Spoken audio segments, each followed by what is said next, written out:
Good afternoon, everybody.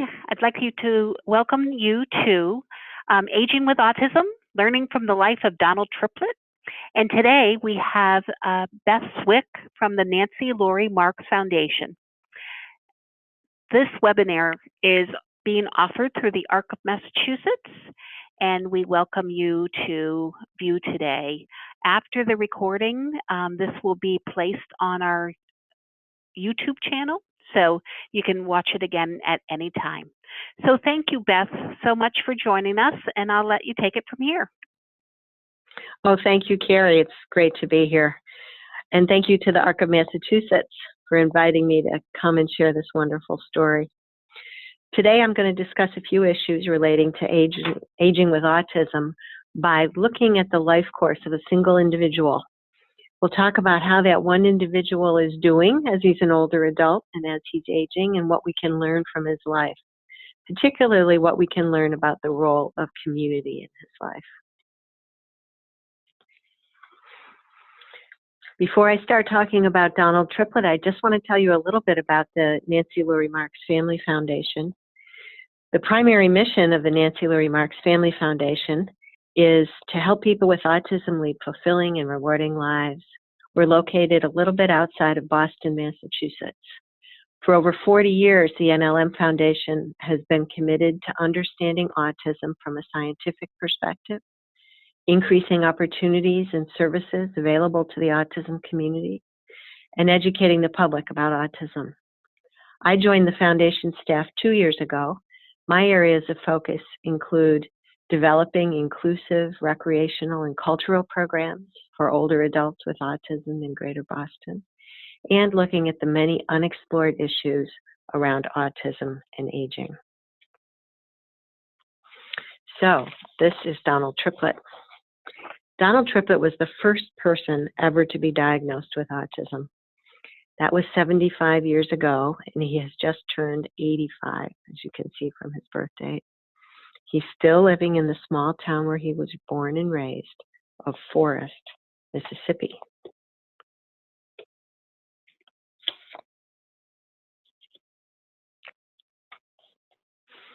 The information I'm giving you today is taken from a wonderful book called In a Different Key, The Story of Autism.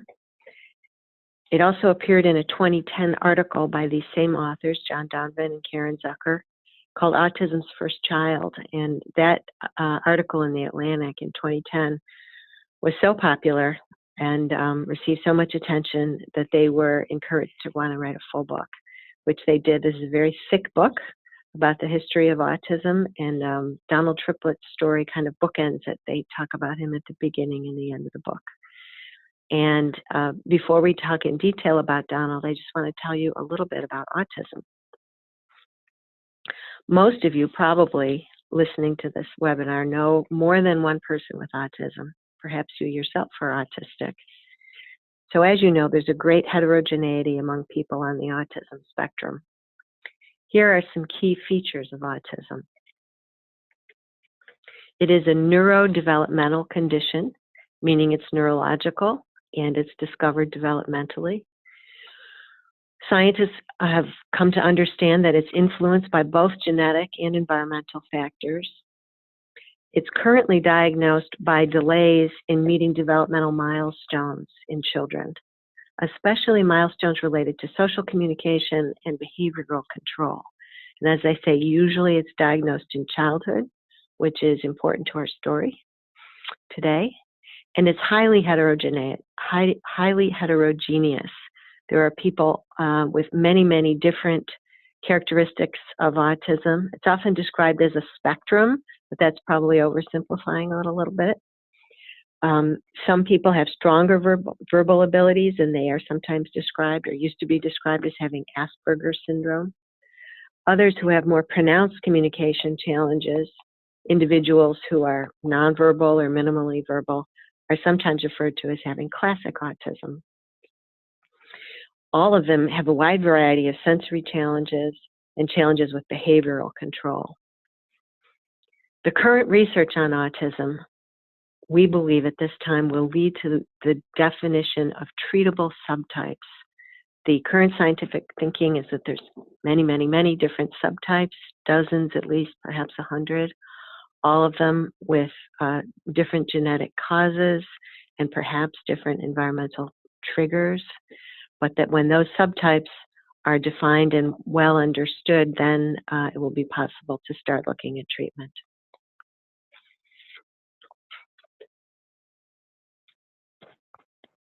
Who has autism? The Centers for Disease Control have most recently estimated prevalence at 1 in 59. That's up even from 1 in 68 just a few years ago. Currently, fewer boys than girls are diagnosed, although I heard a talk on Monday by an autism expert who believes that the ratio is closer to 2 to 1 boys to girls. Now I think the diagnosis is somewhere at 4 to 1. Anyway, we're increasingly learning to recognize autism in girls, which has been delayed because girls with autism present differently than boys, and our initial understanding was based very much on presentation in boys. People with autism can be found in all racial, ethnic, and socioeconomic groups. Sometimes when we visualize someone with autism, we think about a little white boy, but in fact, that's not the case. It appears equally in all different socioeconomic and racial groups. And anyone can therefore have autism, and anyone can have a family member with autism. So here we have Dr. Leo Kanner, who was one of the founders of pediatric psychiatry. He wrote the book, literally. He wrote the first textbook on pediatric psychology. He was at Johns Hopkins. He was the first one to propose this new condition called autism in an article in a medical journal in 1943 after seeing 11 patients with similar clusters of symptoms. His paper described the cases of 3 girls and 8 boys. And this was the first time he used the term autism as a diagnosis. Before, it had been an adjective used in conjunction with childhood schizophrenia, which is what many of these people, that was the diagnosis many folks were getting before this time. So we first heard in 1943 about early infantile autism, which, as you'll note again, suggests that this is a childhood disorder and not necessarily a lifelong disorder. However, this initial focus on autism as a childhood disorder still impacts how we think about it today, 75 years later. We often forget that children grow up, and children with autism grow up to be adults with autism.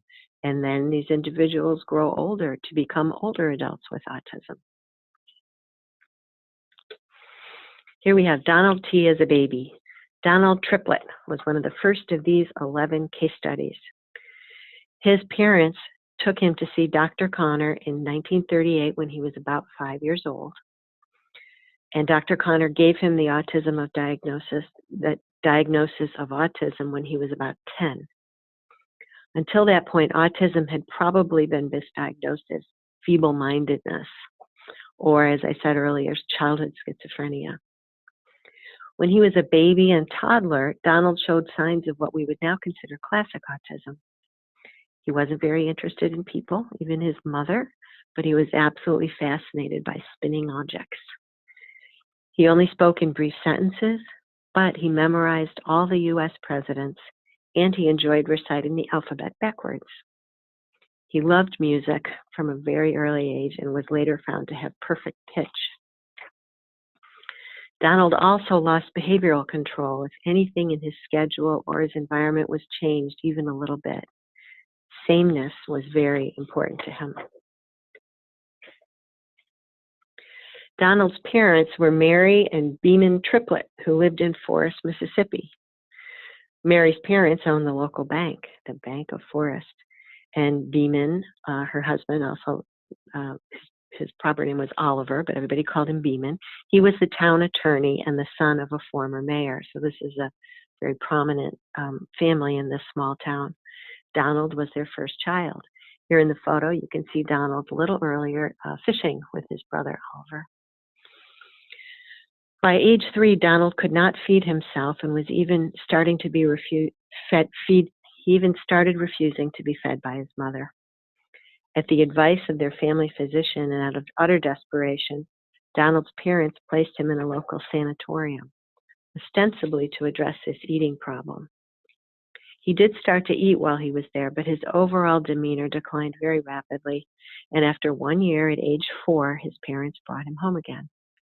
Now, while Donald had been away for that year, Mary and Beeman had had another child, his younger brother, Oliver. Donald then attended the local public elementary school. His mother was friends with the principal, so she tried to help that situation as much as she could. In this school, his math skills were appreciated. He could do complex math problems in his head, which was considered kind of cool. But his lack of behavioral control became increasingly difficult for the school to handle. At that point, Dr. Connor suggested Donald would do well with farm life. So his resourceful parents hired a couple of farmers. They owned a farm in a nearby town, and Donald moved there. And this couple cared for him what we would now consider the middle school years. He lived there and did a lot of work outside on the farm. He went to the local one-room schoolhouse. He was clearly happy spending so much time working outdoors, and he did well in this setting. Then Donald moved back home to attend the local public high school, where he was considered by his classmates to be eccentric but brilliant. He attended a local college where he sang in the choir, joined a fraternity, and studied accounting. And in their book, these journalists talk about how Donald's father, Beeman, actually befriended the football quarterback who happened to live down the street. He was a quarterback on the high school football team, and kind of let it be known that if things went well for Donald at high school, his father would really appreciate it and would take note of that, perhaps when the football player or someone in his family was looking for a job. So his parents were working their contacts all the time. He attended a local college where he sang in the choir, joined a fraternity, and studied accounting. When he graduated, he was given a job at the Bank of Forest, where he worked until his retirement. They tried him in a few different positions, and the first few didn't work out, but they eventually found something that was a good match for him, and he stayed there until he retired. He also learned to drive a car at age 27. By the time he was an adult, Donald could be described as more likely having Asperger's syndrome than the classic autism he had exhibited as a child. And when I think about that, it reminds me of the important changes that can occur as any of us grow up, but also the enormous developmental value of living, working, and playing in an environment that is a good fit for the individual. These days, Donald lives alone in the same house in Forest where he grew up. Now that he's retired from his job at the bank, he has his daily schedule. He gets up in the morning and meets friends for coffee, goes home to watch reruns of a favorite TV show, and in the afternoon he plays golf at the local club. He has dinner with his brother and sister-in-law once a week. And for exactly 6 days of every month, he travels from Monday to Saturday because he doesn't want to miss church services on Sundays. Attending church is important to him in his retirement because there he can regularly see many of his former co-workers from the Bank of Forest. His parents have also set up an irrevocable trust to support him in retirement. As a result, he's been able to travel widely. Donald has visited 28 states, 36 countries, and he's been to Hawaii 17 times, all by himself. When he travels, he takes photos of the iconic places he's seen on TV or on the internet, and then he compiles them in scrapbooks at home. Sounds like a pretty good retirement to me.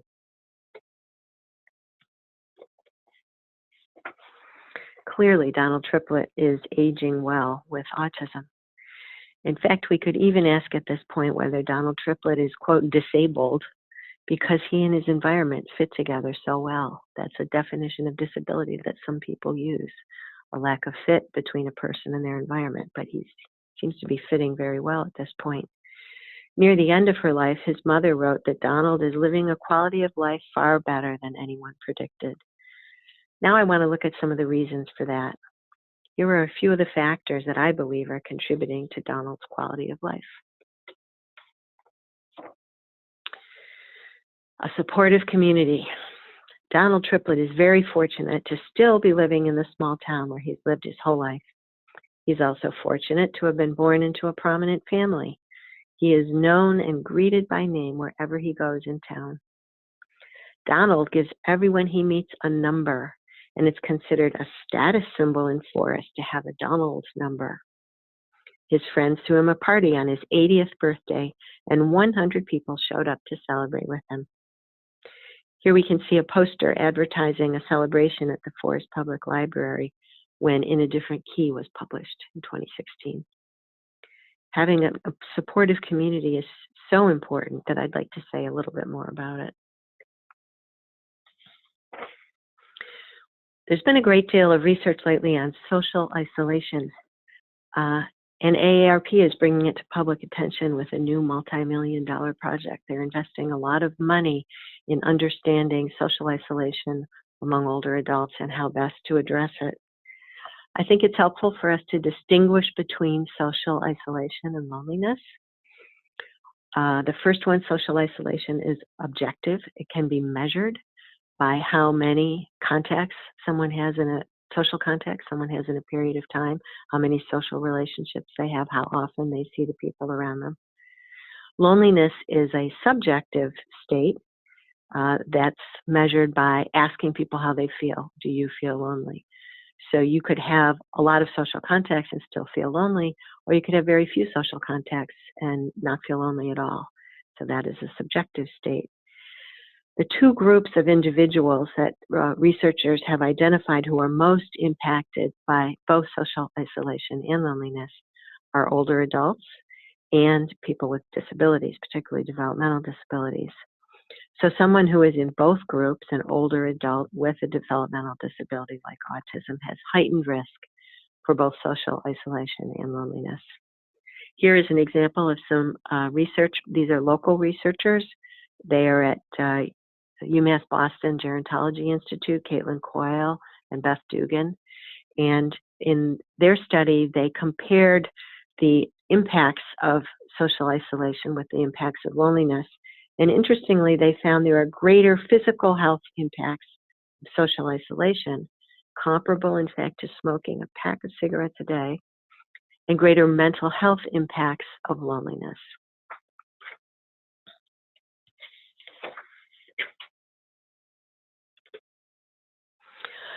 Also important in aging with autism is stability and predictability. And that's an important feature of Donald's current life. He's not had to move between houses since that stay at the farm when he was in childhood. He's still living in the same house he grew up in, and he intimately knows the geography of his town of Forest. In his life, his daily routine can be unvarying and unpredictable. He gets the sameness that he's valued since he was a baby, and this is very helpful for him. However, some older adults with autism are forced to move between houses as older adults. I hear very common and heartbreaking stories from experts at the Massachusetts Department of Developmental Services, DDS, and also from DDS provider agencies about older adults with autism who've lived their whole lives at home with their parents. And then when their last parent dies, if no one has made any plans for that adult child, these older adults in their 60s or 70s are suddenly brought to the attention of DDS, perhaps for the very first time in their lives. And at that point, they need to move. If they're fortunate, they may be able to move in with a sibling, often a sister, but not always. Often the sister will step up. But if that's not possible, they're suddenly, on an emergency basis, moved into a DDS-supported living arrangement of some kind. I've been told by many experts that this is an inevitably traumatic transition on top of the recent trauma of the death of their parent, which may be very hard for people to understand. Another factor that I think has been helpful for for Donald, here he is with his brother Oliver looking at a scrapbook of his travels. Being able to pursue one's special interests. This is very important for people with autism. As a younger man, Donald identified his hobbies or special interests of golf and travel. he was given the support and opportunities to develop those interests in earlier adulthood. Now that he's retired and he has the financial means to pursue them, he does so on a regular basis, golfs every day, and travels every month for 6 days. So he and Oliver here are looking at his travel scrapbooks. There's also been a great deal of attention to special interests for people with autism of all ages. Many of us look forward to pursuing our hobbies in retirement, and in fact, often retirement experts advise developing hobbies before you get to that point, so you have something to look forward to. Hobbies can be a way to stay connected with others when you're no longer working, or if you're someone who's been attending a day program and no longer needs to do that. A lot of the experts I've spoken to about retirement for this population are pointing to a very exciting recent research study coming out of Australia, in which older adults were transitioned into retirement by introducing them into community groups that represented their shared special interests. In this study, they used something called active mentoring. That is, they trained the community members to support the new member with autism or a developmental disability and to encourage this person's participation. This turned out to be a very effective way to transition older people with a developmental disability into a retirement lifestyle by training community members with whom they share special interests. This photo is a model train club in the UK. I have no idea whether any of these guys are on the autism spectrum, but I see there's a wide range of ages here. It looks like they're having fun. There's fellowship and a good time. They've apparently recently won some kind of award that they're showing off. So this is an example of what I understand actually to be a common interest among communities of adults with autism. Also, I think personal safety is very important and not discussed often enough. Everyone in the town of Forest, has known David and cared about him all their lives. They're quite protective of him. In fact, the journalists who reported on this, Donvan and Zucker, said that several people in town stopped him. They were going around town interviewing people about Donald, trying to understand his place in the community. And several people would stop them and say, look, if you do anything that hurts him, we know where to find you. So trusting that anyone will be safe is critical to well-being among older adults of any kind, and especially, I think, important for older adults with developmental disabilities.